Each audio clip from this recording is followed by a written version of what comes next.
Hi, friends, and welcome back to Marvelous Friends, your home for all things Marvel Cinematic Universe and beyond. I'm Rhett, and today I'm going to be discussing all the updates we've received from San Diego Comic-Con over this last weekend. Roll that credit.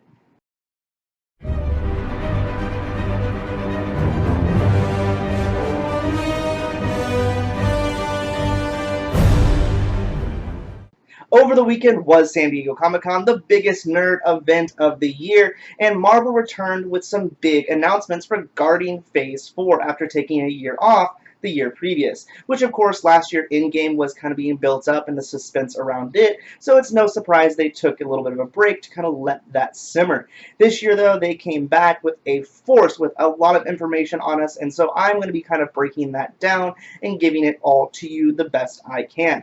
Now, this is just going to be the Marvel Cinematic Universe related information regarding Marvel Studios. There was a bunch of other stuff regarding their video games and toys and comics. So much fun information out there, so make sure you check all of it out and look up what is going on with Marvel the next year. Now, this announcement specifically was pretty much just a breakdown of the release schedule for the next couple years. I will point out specifically now that they did not release the entire schedule, as there are still a few dates at the end of this that are left open from that original Disney announcement a while back. Now, we did receive a few more details regarding specifics of some of these projects, such as we learned the cast of ShangChi and the Internals, which had a lot of kind of rumor and speculation about. We kind of learned some specifics regarding casting we knew already and what specific roles people would be playing, such as David Harbour in the Black Widow movie is going to be playing the Red Guardian. And then, of course, we received some of the secondary titles for these films, giving us a little bit more of a direction as to what exactly they're going to be about. So consider this video kind of a preview of sorts about what's going to be coming next on the channel, if you will, because I'm going to keep it brief and simple, really just kind of touching on everything that was announced, in particularly related to this release schedule specifically. So basically, it's going to be an updated Phase 4 prediction video, if you will. I did a video on this a while back. You can check the card and see how it compares to what has actually been announced. So I didn't do so bad. I also already have some videos about some of the stuff that's coming out, and I feel pretty confidently about what we learned. Like I said again, we didn't learn a ton. A lot of those videos are good, but I will be touching as we go through about which ones I will be doing additional videos on or doing videos on in general that I haven't touched yet. So just kind of think of that as we watch. Again, as a reminder, the dates that we were given back earlier this year from Disney regarding the scheduled dates for Marvel specifically were going to be May 1st, 2020, November 6th, 2020, February 12th, 2021, May 7th, 2021, November 5th, 2021, February 18th, 2021, May 6th, 2022, and July 29th, 2022. Now, when I did that prediction video I mentioned back in June, my order was Black Widow, Doctor Strange, Black Panther, Guardians of the Galaxy, Captain Marvel, Shang-Chi, Eternals, and then Ant-Man or Ant-Man and the Wasp. Basically kind of sticking to most of our existing franchises towards the front and then the new franchises being launched in the back half. Now, like I said, we have some more specific dates and all that stuff, and I'm going to fill those in for you now. May 1st, 2020 starts me off with a win, so go me, because I predicted correctly that our first film was going to be Black Widow, which honestly was kind of the obvious choice. We do know that it's pretty far into production based upon the large number of set photos that have leaked regarding this, so it's pretty obvious that this is going to go first. Plus, when you add into the thought that I have that this is going to be basically a farewell for the character, it makes it kind of seem obvious to place it soon after the character's death in Endgame. So that all kind of checks out. And I will say I'm pretty confident still in the video I made regarding the Black Widow plot prediction, excuse me. So I'm going to say that that one stands pretty solid there. Just the only kind of thing that we got is we learned a little bit more about David Harbour's exact role within Leviathan as the Red Guardian. I also thought initially it was a little interesting that this film did not receive a secondary title at first, but as I thought about it, it made a little bit more sense. Going back to the original 6 Avengers and their first solo films, with the exception of Captain America, none of those had a secondary title, so it fits in really well with that kind of theme. Sometime after Black Widow in the summer of that year, we'll receive the 7th season of Agents of S.H.I.E.L.D. Now, this was announced kind of early last week that there was going to be a renewal of the 7th season. However, it wasn't until Comic-Con that we received the official news that this would be the final season of the show, meaning we have some storylines to round out over that and the part of Season 6 that we still have left. I'm going to say it right now, I do plan to do videos on Agents of S.H.I.E.L.D. However, there's 5.5 seasons, and there's quite a few episodes in every season, so it's just a lot of content to get through, and I really have some other TV shows I want to hit on first that are a little bit more relevant to what I think is coming up, so that's the whole plan with that there. Now, on top of all that, there has been some teasing that just because the show is ending, that the character stories are not done. And so we could potentially see some of them popping up in the future. For example, Agent Coulson may show up again in Captain Marvel 2, depending on where that ends up falling in the grand scheme of things. And who knows, maybe even Quake or someone like that could be seen moving up into an Avenger slot in the future. I, again, personally would really love that, but we'll just have to wait and see. Again, the directors and everyone like that are kind of teasing these things, but who knows what's actually going to happen when the show ends. November 6th, 2020, I was wrong about what film I placed in this spot, but the film I placed here is still happening in November, so just the wrong November. I personally was really surprised to see that the Internals was happening as soon as it is in Phase 4. I really did think that it'd be something that would kind of pop up later on, with other films kind of stepping in to kind of set it up, really looking at Guardians Volume 3 to do so in some kind of post-credit scene moment. However, this means that the Eternals are going to be very important to what's going on in the cosmos, and it could even be something that takes place a little bit further in the back to kind of set that up. Who knows? I'm very interested to see what they're going to do with it. We did finally get to see the full cast of main characters for the film, and it is a long cast. So we did, of course, have speculation about some of these members being approached and talked to. We knew Angelina Jolie was confirmed for the film, so it was kind of nice to see just finally who else is going to be joining her in that lineup. I do, of course, going to be working on a film prediction for this one, especially now that we have a little bit more of a set cast list. It kind of helps me figure out what Eternals will be featured potentially, so be watching for that one on the channel. Around this time, we'll be receiving our first Disney Plus platform show. This is going to be the Falcon and Winter Soldier show, coming sometime in fall 2020. We didn't really receive too much more additional information. We did get to see Mackie walk out on stage bearing the shield, which was pretty cool. And then there was, of course, a little presentation featuring Zemo, who is returning, and it looks like he's going to be returning in a more true-to-comic form, as we saw him don his signature purple mask during the presentation. Besides this, though, it doesn't really give me more information besides what I've already kind of speculated and figured out based upon everything else. So based on that, I'm going to let my plot prediction video I did on this one ride, because I still feel pretty strongly about what that's going to look like on that prediction kind of side of things. February 12th, 2021 is going to give us Shang-Chi, and I'm going to give myself a half point here. I got the right month for Shang-Chi, just the wrong year. Now, this one did give us a secondary title as Shang-Chi and the Rise of the Ten Rings, which means that we are going to be doing what many of us here on YouTube and the theory world thought was going to happen, with Fu Manchu being replaced by the Mandarin in this adaptation for the MCU. And it makes perfectly good sense. It's someone that's established within the MCU, and I'm excited to see him come through as his true self and not the fake version received in Iron Man 3. Because of this, I am going to say that my plot prediction here, once again, stands. So go watch it and enjoy it. Now, here we also got the big news of who is going to be playing the cast, and I'm going to say it now. Please forgive me if I pronounce any of these names. If you watched my channel, you know I'm not good with names. We are going to be receiving Simu Liu as Shang-Chi. We will have Awkwafina as MI6 agent and love interest, because it is coming out around February. There has to be a love story in the form of Lieku Wu. And then, of course, we'll be having Tony Leung playing the Mandarin himself. I'm very excited about this one. I've been reading up a lot about the Mandarin, and particularly here in relation to his 10 rings, so there is a video coming out specifically on him. But like I said, the prediction video for the overall plot for the film is going to stand, so go check that one out. Spring 2021 will be giving us our second Disney Plus show in WandaVision. Now, again, I feel pretty confident about my plot prediction on this one. There are certain things that kind of make me question a few things, but as of now, I'm not planning to redo that whole video. I will be doing a video regarding the new cast announcement, which is what raises a few questions for me. And that is in the form of, excuse me again on the name, I'm sorry on all of this, Teyonah Parris, I hope I said your first name right, who will be playing the character of Monica. Monica, of course, is the little girl from Captain Marvel, and Teyonah will be playing a version of her all grown up. And as you can see, that definitely places her in modern times, with the whole idea of WandaVision taking place in the 50s. That raises some questions, but like I said, I'm going to be doing a video on the Monica character specifically, and so I think that will kind of help me explain how I think it'll still fit in with my original plot prediction for the series. Later in the spring, in the May 2021 slot, we will be getting the second Doctor Strange film. and I, of course, got this one way off in the wrong spot altogether, so no points.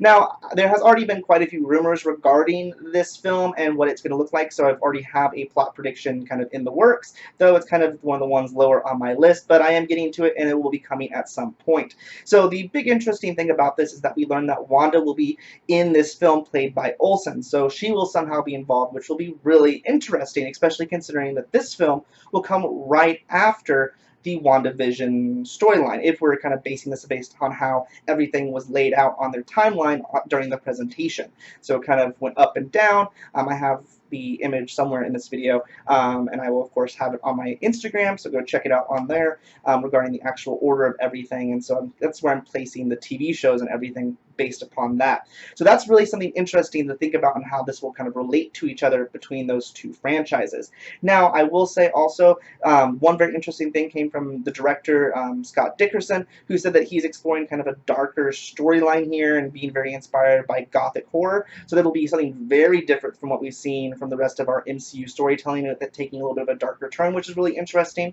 And of course, this received a secondary title, the Multiverse of Madness, which is very interesting, which means we're going to be exploring the multiverse a lot more with this one, which of course is something that does exist and has been confirmed multiple times within the Doctor Strange franchise specifically. You can check out my card up here regarding a video I did specifically on that. So it's going to be very interesting. I'm very excited to see about all that. Based upon that timeline I was talking about, it looks like Loki will be our next Disney Plus franchise coming soon after that. Again, very interesting considering the idea of how these three kind of things are going to be very connected, because we're going to be dealing with Wanda and her show. She'll be popping up in Doctor Strange's movie, which will heavily deal with the multiverse, and then based upon my thoughts and the predictions and everything that's out there, definitely Loki is going to be dealing with the multiverse quite a bit as well. So again here, I feel strong about that plot prediction, so go check it out. We also learned that shortly after this, we'll receive the animated series of What If on the Disney Plus franchise, which is going to be a lot of fun. I'm really excited to see what they do with this, what stories they explore and all that. Basically, this is going to be a cartoon where several of the actors who play the characters in the films will return to provide the voices for the characters, and will explore basically other possibilities of what could happen if certain things were different. So again, kind of exploring the idea of the multiverse through those small changes that could have happened here or there throughout the stories. I think it's going to be a lot of fun. I do plan to do a countdown video on this one on the 10 most wanted to see episodes, because I assume every episode is going to be a specific story, or maybe 2 stories kind of thing. So I'm really excited to see how they handle that. So I'll be watching for that video as well. Before we receive our next slated film, we have one more TV show coming to Disney Plus, and that is the one I personally am super excited for. Despite my decoration behind me, my favorite Avenger is Hawkeye, and he is receiving his own Disney Plus show. And it has been confirmed based upon the little video clip sequence animation that they provided for the show's announcement that it is going to include Kate Bishop. Now, as many of you may have already heard, this has been rumored for quite some time. However, this was the only Disney Plus show that's going to be live action that had not been officially confirmed by Disney and Marvel Studios yet. So this was a big information. I'm very excited about it. Plot prediction coming. I hadn't really started on it because it hadn't really been confirmed yet, but now that it is, oh, it's coming.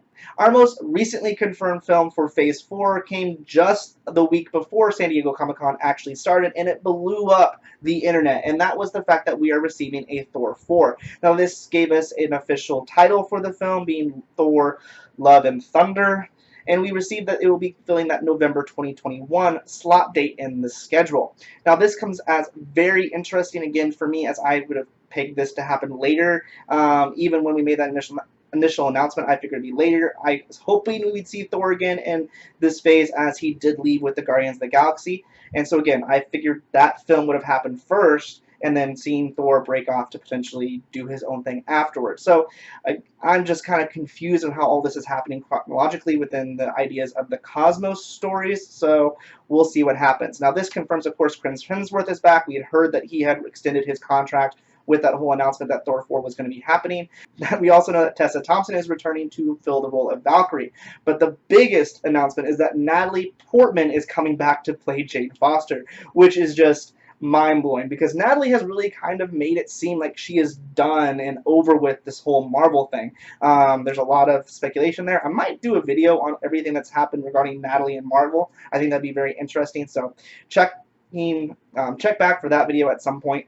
What is even more astonishing is that they revealed that she will be picking up the hammer to fill the role of Thor. So most likely Chris Hemsworth will be filling the part of the Odin father. So a lot of information. I hadn't even really started kind of developing an official plot prediction for this, since it is still relatively new, but with this information particularly, it'd be a start over anyway. So I am working on it. There will be one for this. But yeah, not a fan of the title, though. Not a fan of it, if I'm being honest. Don't like the Love and Thunder. I think that sounds lame. Now, the last project that we heard about that had an actual visual card on the screen was Blade, and that was out of nowhere, in my opinion. I was not expecting Blade to show up. Now, many people don't even realize that Blade is a Marvel comic book character, and the original trilogy, of course, though, is not an MCU-focused film set, because it came out long before all this went into production. But we have heard that Blade was kind of bought in with the rights by Marvel Studios, and so they could potentially do something with him in the future. So it's very interesting that he is going to be showing up so soon. It's going to be kind of a departure, as he is very much so kind of a supernatural, otherworldly kind of story compared to everything else we've received so far. So there's definitely going to have to be some setting up for that, because it's going to be kind of out of nowhere if all of a sudden there's vampires running around our Earth. I am excited, though. It's a great film set. If you've never seen the Blade trilogy, go check it out. We did get a casting announcement for this as well. It will be, I'm not even going to try to attempt the first name out of just respect for him, but Ali will be taking on the title of the character Blade himself. We also received, along with this, the confirmation that Captain Marvel 2, Black Panther 2, and Volume 3 of the Guardians of the Galaxy are going to be happening. However, there was no dates, secondary titles, or any kind of visual for those films kind of along with that announcement. But we knew those were pretty much confirmed anyways, so that's not really that big of a surprise. We also officially were confirmed the fact that Fantastic Four is in the works. Again, no dates, information, titles, or anything like that was given for that. The most interesting thing about this, though, then, is that this is a total of 5 films, and according to those original docket dates that were provided by Disney, we only have 3 left in the 2022 year. Now, I did predict that most likely there will be some additional films added on into that year, with the dates ending so early in the summer. There's most likely going to be a fall blockbuster and potentially a holiday film sometime in that year as well, or at least an early January film coming out with that. So that will definitely space those out somewhere along those. However, as far as how, it's all speculation. Personally, I definitely think Blade will happen first, so he will land in that February 2022 spot, because we did receive some serious confirmation of that within this presentation. And then I would most like personally to see Black Panther 2 and Guardians of the Galaxy 3 first. Guardians, because I have a lot of questions, especially with all these other projects that I saw happening after, now coming before. I really think that needs to be resolved. And I think Black Panther 2 also has a lot of questions for the Black Panther story. That's what's going on in Wakanda post the snap and blip. So I would like to see those 2 first, then with Captain Marvel and the Fantastic Four kind of picking up and launching us into the 5th phase of the MCU. But that is just my opinion on how it will round out. I have, for the rest of the video, my kind of up here. I'm going to put it up here, over here somewhere. Yep. The kind of breakdown of what the final schedule is looking like. I am excited for everything. Of course, it's Marvel. I'm going to be excited whether it was just a picture of cows being ran for an hour and a half. I'd go watch and sit through all of it because Marvel put it out. That's just who I am. But I would love to know what you think. Do you like the order of things? Are you kind of surprised by any of the order of things? And specifically, let me know how you think those final 3 film spots are going to be filled with those remaining 5 films that have been confirmed. I'm very interested in your thoughts on that, as that's really the only kind of wild card that we have right now. Most likely, those are probably going to be saved for the Disney Expo D23 later on this fall. But who knows? We'll see what happens with that. I honestly thought most of this announcement of the schedule was actually going to be at the Disney Expo, so this is kind of earlier than I expected it. I was really surprised when I started seeing this news coming through the Marvel Twitter and Instagram. So Whew, a lot to take in. Of course, like I said, there's going to be tons of videos coming out, so definitely subscribe and set your alerts to get all those videos. Go check out any of those videos I referenced before. I'm not going to be able to link all of them. You're only allowed to put 5 videos in a card within a YouTube channel video, so not all of them can make it, but definitely go back to my channel and watch some of those. And of course, if you enjoyed this and are excited for Phase 4 like I am, make sure to like and share this video as well. Until next time, though, guys, I love you all 3,000. I hope you have a marvelous rest of your day. Bye, friends.